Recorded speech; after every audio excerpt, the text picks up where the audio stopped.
നമസ്കാരം. ഫണ്ടർ 360യുടെ പുതിയ അധ്യായത്തിലേക്ക് സ്വാഗതം.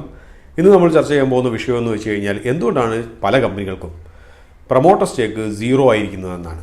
ഈ ഒരു സംശയം വളരെയേറെ പേർ ചോദിച്ചിരുന്നു. അപ്പോൾ അതുകൊണ്ടാണ് അതിനെക്കുറിച്ചൊരു എപ്പിസോഡ് ചെയ്യാമെന്ന് കരുതിയത്.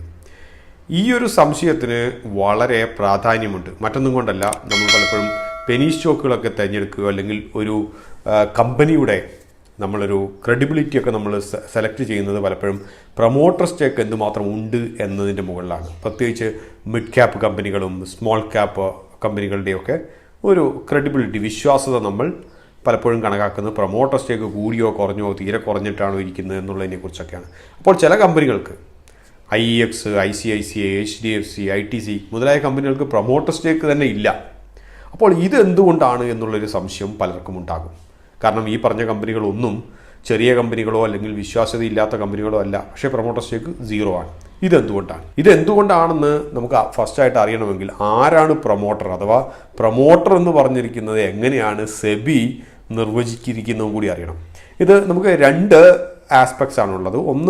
ഒന്ന് വെച്ച് കഴിഞ്ഞാൽ നമ്മൾ കമ്പനീസ് ലോ അനുസരിച്ച് ഒരു പ്രൊമോട്ടർ നിർവചിച്ചിട്ടുണ്ട്. അതേസമയം സെബി അതിനുശേഷം 2013 regulation 2(1) ICDR issue of capital and disclosure requirements അനുസരിച്ച് അതും പ്രൊമോട്ടറെ നിർവചിച്ചിട്ടുണ്ട്. മനസ്സിലാക്കേണ്ട ഒരു കാര്യം, ഈ ഒരു പ്രൊമോട്ടറെ കുറിച്ചുള്ള നിർവചനം കുറച്ച് ചേഞ്ച് ചെയ്യാനുള്ള കുറച്ച് ഇതൊക്കെ പൈപ്പ് ലൈനിലുണ്ട്.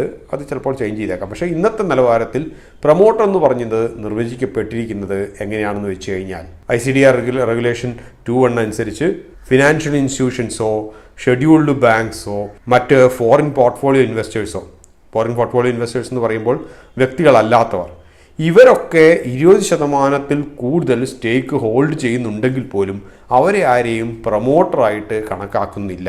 അതായത് ഒരു വലിയൊരു കമ്പനി, ഇന്ത്യയുടെ പുറത്തുള്ള ഒരു ഫിനാൻഷ്യൽ കമ്പനിയോ അല്ലെങ്കിൽ ഇന്ത്യയുടെ പുറത്തുള്ള ഏതെങ്കിലും ഒരു ബാങ്കോ, HSBC ഒക്കെ പോലത്തെ ഒരു ബാങ്കോ, ആ ഒരു കമ്പനി മറ്റൊരു കമ്പനിയുടെ, അതായത് ഇപ്പം എക്സാമ്പിളായിട്ട് ഇനിയിപ്പോൾ നമുക്കൊരു XYZ എന്ന് പറയുന്നൊരു കമ്പനി എടുക്കാമെന്ന് വിചാരിക്കാം, ഇന്ത്യയിലുള്ളൊരു കമ്പനി. ആ കമ്പനിയുടെ 80% ഹോൾഡ് ചെയ്യുന്നുണ്ടെങ്കിൽ പോലും പ്രൊമോട്ടർ സ്റ്റേക്ക് 0 എന്നേ കാണിക്കൂ. കാരണം HSBC എന്ന് പറയുന്നത് ഒരു ധനകാര്യ സ്ഥാപനമാണ്. അപ്പോൾ ഇങ്ങനെയാണ് പ്രൊമോട്ടർ സ്റ്റേക്ക് എന്ന് പറയുന്നത് ഡിഫൈൻ ചെയ്യപ്പെട്ടിരിക്കുന്നത്. അപ്പോൾ ഇതുപോലെ ഈ ഒരു 0 പ്രൊമോട്ടർ സ്റ്റേക്ക് എന്ന് പറഞ്ഞ് കാണിക്കുന്ന പല കമ്പനികളുടെയും ഒരു നേച്ചർ ഓഫ് ഓപ്പറേഷൻ അഥവാ അഡ്മിനിസ്ട്രേറ്റീവ് പ്രോസസ്സ് എന്താണെന്നുള്ളത് നോക്കിക്കഴിഞ്ഞാൽ നമുക്ക് മനസ്സിലാക്കാൻ കഴിയും. അതായത് ഒരു ബോർഡ് ഓഫ് ഗവർണൻസോ അല്ലെങ്കിൽ ഒരു പ്രൊഫഷണൽ ബോഡിയോ ആണ് ഈ പറഞ്ഞ കമ്പനികളെല്ലാം മുൻപോട്ട് നയിക്കുന്നത്. അപ്പോൾ കോമ്പറ്റൻ്റ് ആയിട്ടുള്ള ഒരു പ്രൊഫഷണൽ ബോഡിയെ സെലക്ട് ചെയ്യുന്നു, അവർ കമ്പനിയെ മുൻപോട്ട് നയിക്കുന്നു, മറ്റുള്ളവരെല്ലാവരും ഇൻവെസ്റ്റേഴ്സ് ആയിട്ടിരിക്കുന്നു. അതേസമയം ഈ ഇൻവെസ്റ്റേഴ്സിന് വോട്ടിംഗ് റൈറ്റ്സ് ഉണ്ട്, ഡിസിഷൻസ് എടുക്കാനുള്ള തീരുമാനമുണ്ട്. അതുകൊണ്ട് തന്നെ ഈ വലിയ വലിയ ഇൻവെസ്റ്റേഴ്സിൻ്റെ തീരുമാനങ്ങളാണ് ഇവയിലെല്ലാം നടപ്പാവുക. ചിതറിപ്പട്ട് കിടക്കുന്ന പബ്ലിക് അല്ല പ്രൊമോട്ടർ സ്റ്റേക്കുകൾ ഹോൾഡ് ചെയ്യുന്നത്. അത് നമുക്ക് കാണാൻ കഴിയും. ഇനി അടുത്ത് നമ്മൾ ഈ പറഞ്ഞ പ്രധാനപ്പെട്ട 0 പ്രൊമോട്ടർ സ്റ്റേക്കുള്ള കമ്പനികളുടെ ഷെയർ ഹോൾഡിംഗ് പാറ്റേൺ പരിശോധിക്കുമ്പോൾ നമുക്ക് കാണാൻ കഴിയും ആരൊക്കെയാണ് ഇതിൻ്റെ അകത്ത് ഇൻവെസ്റ്റ് ചെയ്തിട്ടുള്ളതെന്ന്. അതുകൊണ്ട് ഈ 0 പ്രൊമോട്ടർ സ്റ്റേക്കുള്ള കമ്പനികളുടെ എല്ലാവരുടെയും മാനേജ്മെൻറ്റ് എഫിഷ്യൻസിയെക്കുറിച്ച് നമ്മൾ ബോധർ ചെയ്യേണ്ട ആവശ്യമില്ല. കാരണം ആത്യന്തികമായി ഒരു മികച്ച പ്രൊഫഷണൽ ബോഡി തന്നെയാണ് ഇവയെല്ലാം നയിക്കുന്നത്. പോളിസീസും എല്ലാം ഡിസൈഡ് ചെയ്യുന്നത് ഇവയിൽ ഇൻവെസ്റ്റ് ചെയ്തിട്ടുള്ളത് എന്ന് പറയുമ്പോൾ ലാഭമുണ്ടാക്കുക എന്ന ഉദ്ദേശത്തിൽ മാത്രം ഇൻവെസ്റ്റ് ചെയ്തിട്ടുള്ള ഡൊമസ്റ്റിക്കും ഫോറിനും ആയിട്ടുള്ള ഇൻവെസ്റ്റേഴ്സാണ്. അതുകൊണ്ട് തന്നെ നമ്മളെപ്പോലുള്ള ചെറുകിട നിക്ഷേപകർക്ക്, റീറ്റെയിലേഴ്സിന് അല്ലെങ്കിൽ പബ്ലിക്കിന് ഈ ഒരു കമ്പനികളെക്കുറിച്ചുള്ള വേവലാതിയുടെ ആവശ്യമില്ല. മറ്റൊരു കാര്യം നമുക്ക് ഇതിൻ്റെ അകത്ത് നോക്കിക്കാണാൻ കഴിയുന്നത്, ഈ പറഞ്ഞ 0 പ്രൊമോട്ടർ ഹോൾഡിംഗ് എന്ന് പറയുന്ന കമ്പനികളുടെ എല്ലാവരുടെയും FI ആൻഡ് DI ഇത് രണ്ടും കൂട്ടിക്കഴിഞ്ഞാൽ മിക്കവാറും 50% മുകളിലോ ചിലപ്പോൾ ചിലതൊക്കെ 70%, 80% വരെ എത്തുന്നുണ്ട്. അതിൽ നിന്ന് നമുക്ക് മനസ്സിലാക്കാൻ കഴിയും ഇവരെല്ലാം പ്രൊമോട്ടർ എന്ന് പറയുന്ന ഒരു നിർവചനത്തിൽ പെടുന്നില്ല എന്ന് മാത്രമേ ഉള്ളൂ. പക്ഷേ പ്രാവർത്തികമായി ആലോചിക്കുമ്പോൾ അവർ തന്നെയാണ് പ്രൊമോട്ടേഴ്സ്. എല്ലാ എക്സ്ചേഞ്ച് ഫയലിങ്ങും കമ്പനി ഫയലിങ്ങും എല്ലാം ചെയ്യാൻ വേണ്ടിയിട്ട് ഇൻട്രസ്റ്റഡ് ആയിട്ടിരിക്കുന്നത് ഈ പറഞ്ഞതുപോലെയുള്ള പ്രൊഫഷണൽ ബോഡി തന്നെയായിരിക്കും.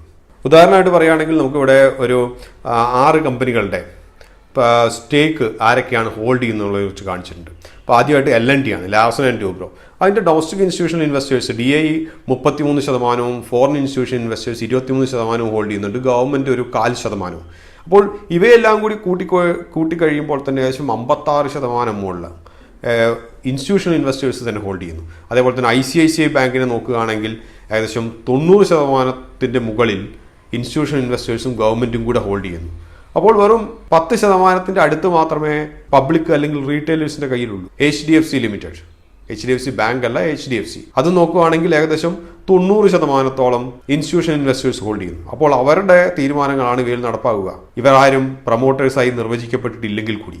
IEXന്റെ കേസ് നോക്കുകയാണെങ്കിൽ 60% FIയും DIയും ഹോൾഡ് ചെയ്യുന്നു. ITC ആണെങ്കിലും ഈ പറഞ്ഞ പോലെ തന്നെ ഏകദേശം 55% ഹോൾഡ് ചെയ്യുന്നു.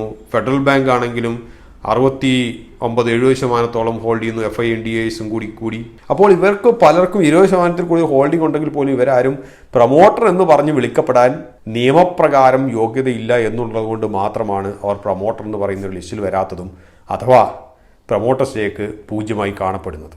ഇനി നമുക്ക് IEXനെ കുറിച്ച് എടുക്കുകയാണെങ്കിൽ ഈ കൂട്ടത്തിൽ എനിക്ക് തോന്നുന്നത് കുറവുള്ള IEX ഒക്കെയാണെന്ന് തോന്നുന്നു. കാരണം 60% അടുത്തേ ഉള്ളൂ ഇതിൻ്റെ അകത്ത് ഇൻസ്റ്റിറ്റ്യൂഷൻ ഹോൾഡിംഗ്. പക്ഷേ IEXനെ കുറിച്ച് എടുക്കുകയാണെങ്കിൽ നമുക്ക് മനസ്സിലാക്കാൻ പറ്റുന്ന മറ്റൊരു കാര്യം, IEXൽ ഈ റീറ്റെയിലേഴ്സ് അല്ലെങ്കിൽ നമ്മുടെ പബ്ലിക് ഹോൾഡിംഗ് എന്ന് പറയുന്നതിനുള്ളിൽ തന്നെ പവർ സെക്ടറിലുള്ള പല ഇൻസ്റ്റിറ്റ്യൂഷൻ ഹോൾഡിങ്സും ഉണ്ട്. ഉദാഹരണമായി പറയുകയാണെങ്കിൽ IEXന്റെ പബ്ലിക് ഹോൾഡിങ്ങിനുള്ളിൽ തന്നെയുള്ള ഒരു ഇൻവെസ്റ്റ്മെൻ്റ് ആയിട്ട് വരുന്നതാണ് റൂറൽ ഇലക്ട്രിഫിക്കേഷൻ കോർപ്പറേഷൻ്റെ ഹോൾഡിങ്സ്, അദാനി പവറിൻ്റെ ഹോൾഡിങ്, അതുപോലെ ഡാൽമിയ പോലെയുള്ള ചില സിമെൻറ്റ് കമ്പനികളുടെ ഹോൾഡിംഗ്. അതായത് കണ്ടമാനം വളരെ കൂടുതൽ പവർ കൺസംഷൻ, പവർ യൂസ് ചെയ്യുന്ന പല കൺസ്യൂമേഴ്സും IEXൽ നിക്ഷേപം നടത്തിയിട്ടുണ്ട്. IEX നമ്മൾ സാധാരണയായി പറയുകയാണെങ്കിൽ ഇതൊരു 100% സ്വകാര്യ സംരംഭമാണ്. ചിലരെല്ലാം വിചാരിക്കുന്ന പോലെ ഇത് ഗവൺമെൻറ്റിൻ്റെ എന്തോ ആണെന്ന്. അതൊന്നുമല്ല. നമുക്കറിയുന്ന പോലെ ഫിനാൻഷ്യൽ ടെക്നോളജീസ് എന്ന് പറയുന്ന ഒരു ഫിൻടെക് കമ്പനി ഇപ്പോൾ 63 മൂൺസ് എന്ന പേരിൽ ആക്ച്വലി ലിസ്റ്റഡ് കമ്പനിയാണ്. അവർ തുടങ്ങിയതാണ് ബേസിക്കലി ഈ ഒരു പ്ലാറ്റ്ഫോം. പിന്നെ അത് ഇന്ത്യയിലെ തന്നെ ഏകദേശം 90-95% പവർ ട്രേഡിങ് എക്സ്ചേഞ്ച് എന്നുള്ളൊരു പ്ലാറ്റ്ഫോമായി പരിണമിച്ചു. വളരെയധികം നിക്ഷേപങ്ങൾ വന്നു. അതേപോലെ തന്നെ ICICI എന്ന് പറയുന്ന ആ ഒരു പ്രസ്ഥാനം 1955 ലോകബാങ്കിൻ്റെ ഒരു ഇനീഷ്യേറ്റീവായിട്ട് തുടങ്ങിയതാണ്. അതിനുശേഷം ഇന്ത്യയിലെ ഒരു ലിബറലൈസേഷൻ, ഉദാരവൽക്കരണം വന്നു കഴിഞ്ഞപ്പോൾ അത് ബാങ്കിങ്ങും അതേപോലെയുള്ള ഓക്സിലറി ഫിനാൻഷ്യൽ സർവീസസിൻ്റെ അകത്തൊക്കെ കയറി പല മേജേഴ്സും ഡിമേജേഴ്സും ഒക്കെ നടന്ന് ഇന്ന് കാണുന്ന ഒരു രൂപത്തിലായി. ഈ പറഞ്ഞ സീറോ പ്രൊമോട്ടർ കമ്പനികളെല്ലാവരും വലിയ കമ്പനികൾ എടുത്തു നോക്കിക്കഴിഞ്ഞാൽ നമുക്ക് മനസ്സിലാവുന്ന ഒരു കാര്യമെന്ന് വെച്ച് കഴിഞ്ഞാൽ ഇവയെല്ലാം വളരെ ശക്തമായ അടിത്തറയുള്ളതും അഥവാ ഒരു പ്രോസസ്സാണെങ്കിലും പോളിസി ആണെങ്കിലും ബിസിനസ് മോഡൽസൊക്കെ ആണെങ്കിലും ഇതെല്ലാം വളരെ ശക്തമായി അവരവരുടെ മേഖലകളിൽ വളരെയധികം സാന്നിധ്യം അറിയിക്കപ്പെട്ട കമ്പനികളാണ്. ഇവയിൽ നിക്ഷേപങ്ങൾ ഈ പറഞ്ഞതുപോലെ ഫോറിൻ ഇൻവെസ്റ്റേഴ്സ് നിക്ഷേപം നടക്കുന്നത് വെറുതെ നിക്ഷേപം നടത്തി പോവുക എന്നുള്ളത് മാത്രമല്ല, അതിനകത്ത് നിന്ന് എക്സിറ്റ് ചെയ്യുക എന്നുള്ള ഉദ്ദേശത്തിലല്ല, അഥവാ കമ്പനിയെ തന്നെ സ്വന്തമാക്കുക എന്ന നിലയിലാണ് ഈ പല FIAസും പല DIAസും ഈ പറഞ്ഞ കമ്പനികളെല്ലാം നിക്ഷേപം നടത്തിയത്. പെട്ടെന്ന് എക്സിറ്റ് ചെയ്ത് മറ്റുള്ള കമ്പനികളിൽ FIAs ഇൻവെസ്റ്റ് ചെയ്തിട്ട് പുറത്തു പോകുന്ന പോലെ അത്ര എളുപ്പത്തിൽ പുറത്തു പോകുന്ന ഒരു രീതിയിലുള്ള ഒരു നിക്ഷേപമായിട്ടല്ല ഇതിനകത്തുനിന്നും കണക്കാക്കപ്പെടുന്നത്. അതുകൊണ്ട് തന്നെ ഈ പറഞ്ഞ മിക്ക കമ്പനികളും താത്വികമായി പറയുകയാണെങ്കിൽ എല്ലാം അടിസ്ഥാനപരമായി വളരെ ശക്തമായതാണ്. ഇങ്ങനെയുള്ള സീറോ പ്രൊമോട്ടർ സ്റ്റേക്ക് എന്ന് പറയുന്ന കമ്പനികളെ നിങ്ങൾ ചെറിയ മിഡ് ക്യാപ്പ് കമ്പനികളുമായി അതിനും ചിലപ്പോൾ 5% താഴെ പ്രൊമോട്ടർ സ്റ്റേക്ക് ഉള്ളൂ അതും പറഞ്ഞ് തമ്മിൽ താരതമ്യം ചെയ്ത് വലയിൽ വീണു പോകരുത്. അപ്പോൾ ഇതിനെക്കുറിച്ചൊരു ഏകദേശ രൂപം കിട്ടിക്കാണുമെന്ന് കരുതുന്നു. നമുക്ക് മറ്റൊരു അധ്യായത്തിൽ വീണ്ടും കാണാം. അതുവരെ നന്ദി, നമസ്കാരം. Please subscribe and click on the bell icon for more videos.